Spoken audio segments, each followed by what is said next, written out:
Thank you for the opportunity to address you at this conference this morning. By way of introduction, my name is Tom Martin. I'm the Field Lieutenant for the Virginia State Police in Northern Virginia. I've spent my entire career, 27 years, in Northern Virginia, and I've done that by choice. Many question my sanity, but it truly has been an opportunity for me to learn. Northern Virginia being the second most congested highways in the United States, and having experienced that over the last 27 years, it's given me an opportunity to interact with a tremendous amount of talent and a tremendous amount of dedication to help keep the highways open. We're talking about incident management, and the three keys being communication, cooperation, and coordination. Keeping with that theme, and all the people that I have met throughout my career, I wanted to bring with me today a panel of speakers. Before I introduce the panel of speakers, I would like to just address this group briefly. We're here at this conference for a number of reasons. Some folks are here because you were told to be here. Some were here because it's better than being someplace else. But regardless of the reason that you're here, I think this is an opportunity for us to open our minds and open our hearts to the other players that are involved that we interact with every day.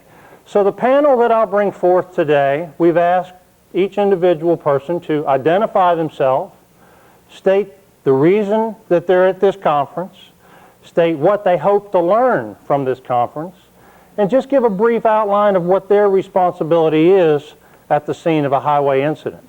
So as I bring forth each panel member, that's basically the way that the process will flow.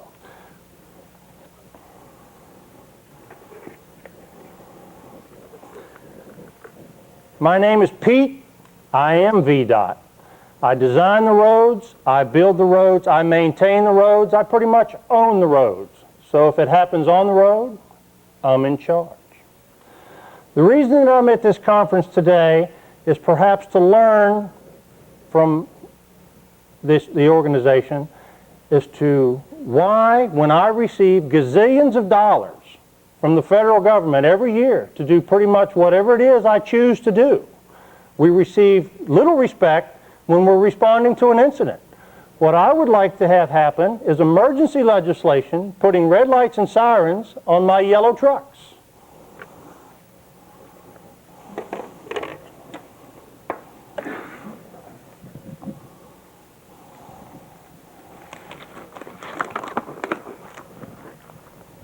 I'm the EMT on the ALS. I'm the fastest one in, I'm the first one out.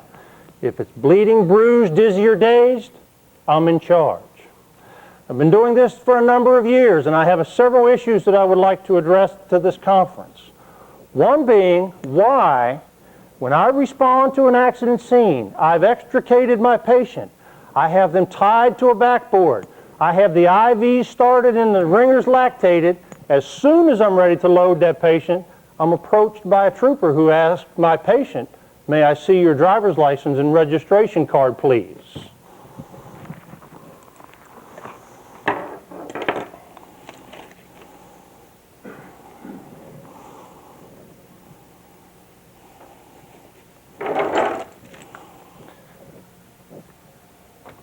My name's Larry. This is my brother Darrell. My other brother Darrell. We're from Larry, Darrell, and Darrell Towing and Recovery. We've come to this conference for a number of reasons, but first to say that the incidents that happen on the highways don't get cleared until my records clear it. I guess that pretty much makes me in charge. A number of issues need to be addressed when we're dealing with the towing community. First, what I'd like to learn from the participants of this conference is why is it we talk a lot about public-private partnership, and I'm pretty much the only private parts of this public-private partnership. I'm the one that has to pay for my wreckers, which cost as much as fire trucks. I'm the one that has to pay for the drivers to be on standby whether they're used or not. I'm the one that has to pay for all the insurance that the private sector has to pay for their employees.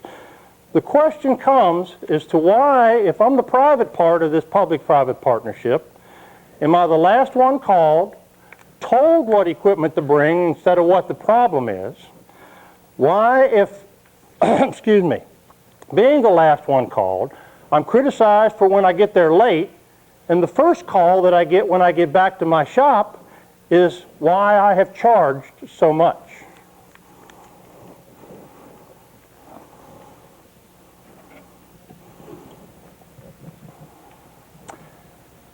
My name's Bob. I'm the traffic reporter's traffic reporter. I'm the spy in the sky and candy for your eye. Each and every day I have millions and millions of listeners throughout the region and throughout the free world hanging on my every report. To those millions of people, I am in charge. They're looking to me to get people around, over, and through every piece of congestion on the highway. Now at the conference I hope to gain information as to why I cannot receive accurate and timely information. Just as an example as to what I'm talking about, merely yesterday, there was a two-vehicle crash on the interstate, involved a dump truck and a car. The roadway was blocked. I needed to be able to tell my loyal and faithful subjects how long the roadway would be closed. I approached the fire captain, asked how long will the roadway will be blocked. They said they have detected in excess of 3 ounces of diesel fuel leaking from the truck, have declared it a hazardous material incident, in the process of evacuating 500,000 people, and the road will be closed for a week. I asked the police officer how long the road will be closed. She told me she was finishing writing the ticket, would be done in a couple minutes, and the roadway would be open. I asked the record driver how long the roadway would be closed. I was told. They were told to bring a flatbed when really what they needed was a medium-duty wrecker for a Class 3 overturned vehicle. They had to go back to the shop and get what they needed. I asked the VDOT representative on the scene how long the road would be closed. They said they would conduct a study, do some surveys, consult a slide rule, and get back to me in about 6 months. The question remains, why can I not receive accurate and timely information?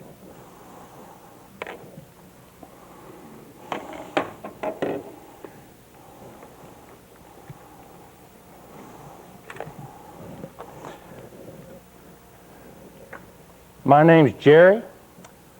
I am the fire chief, and I am in charge. I've been fighting fires, if it's blowing up, smoking or smoldering, for 25 years. I've written the manual on incident command. I've managed some of the largest incidents in the history of the world.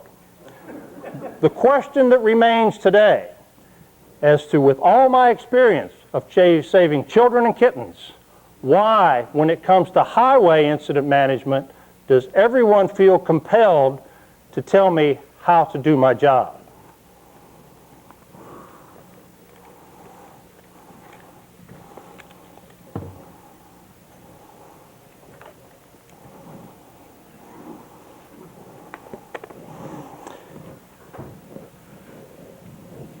My name is Trooper Badass, and I have a number of issues. First of all, everyone professes to be in charge. Well, through my many, many decades of experience in law enforcement, I have learned that nonverbal communication is one of the best ways of getting a message across. So, through nonverbal, I will pose the question to you. Who's in charge? Who's in charge? Who's in charge? And yes, who's in charge? Number of issues that need to be addressed at the conference, one being that of response.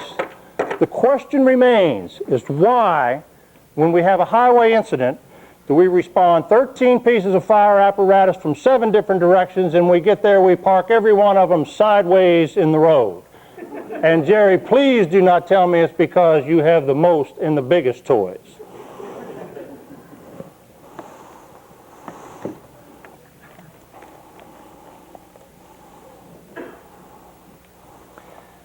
My name's Rob, and I'm the commuter. I've got my cup, I've got my razor, I've got my paper, and yes, I have my cell phone. In keeping with AAA responsibilities of the responsible driver, we do operate hands-free. I have tremendous amount of complaints to share with you today. I am a taxpayer. I pay your salaries, which pretty much makes me in charge. Each and every day when I'm operating on the highways of this region, I experience problems. I want all those problems to go away. I want nothing in the HOV lanes except me, even though I drive by myself. I do have the email address for the chief. I know Dr. Gridlock personally. And I wish to express to this group today the importance of me, the commuter, who you work for.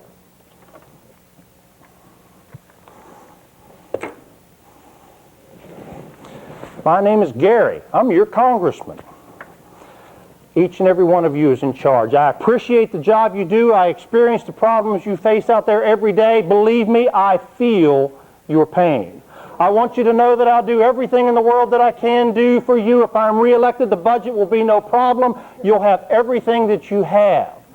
I am running for reelection, and also I am looking for a new intern. If anyone is interested, please attach a photograph with the application.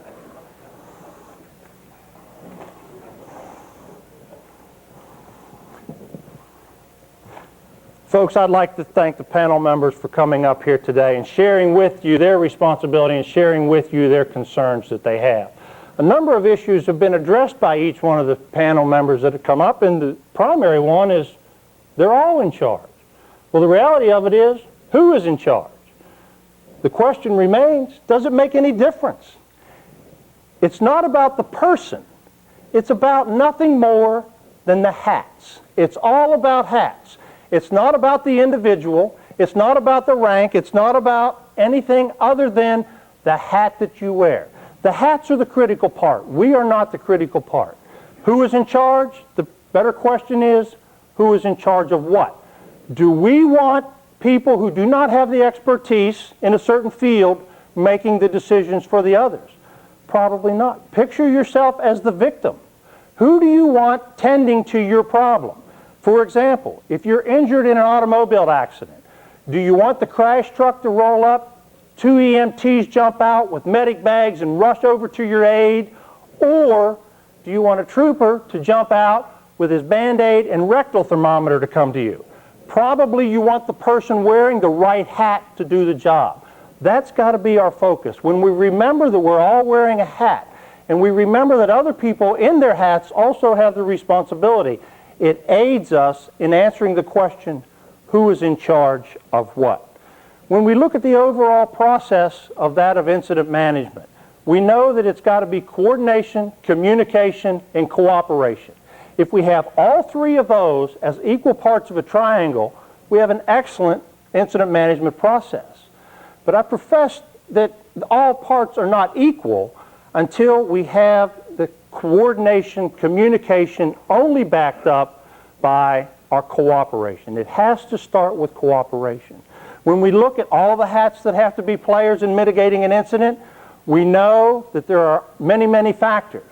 The best way to work through those factors is that process of unified command, where all people in all entities and all expertise is shared to make the right decisions. How do we get this knowledge and information? Well, there's certainly many, many manuals, many documents that's provided.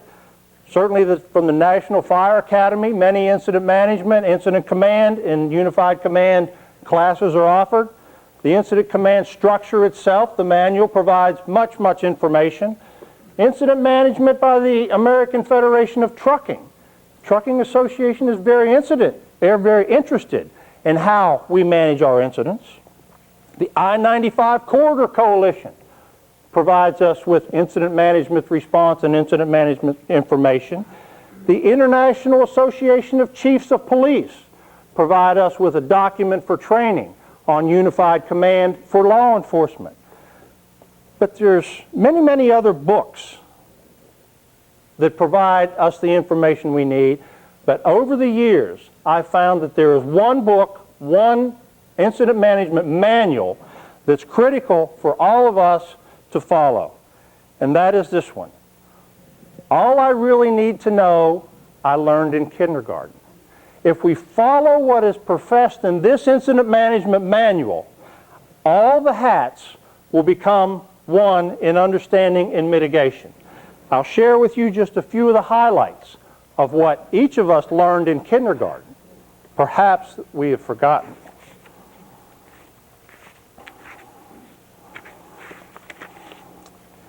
The first rule we learned in kindergarten, share everything. Do we share everything?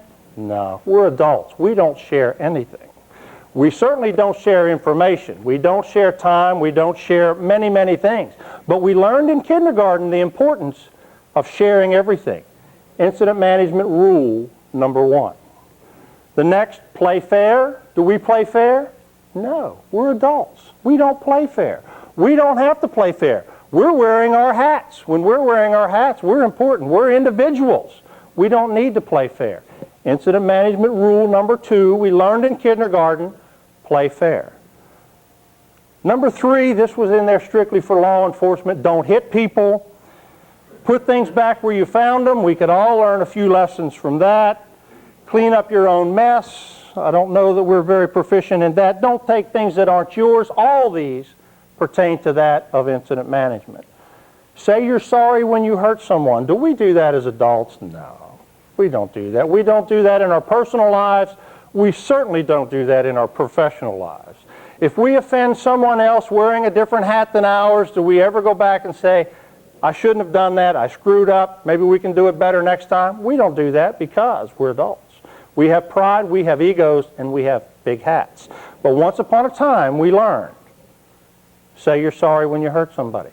Wash your hands before you eat. That's a sick leave issue for all of us. Flush.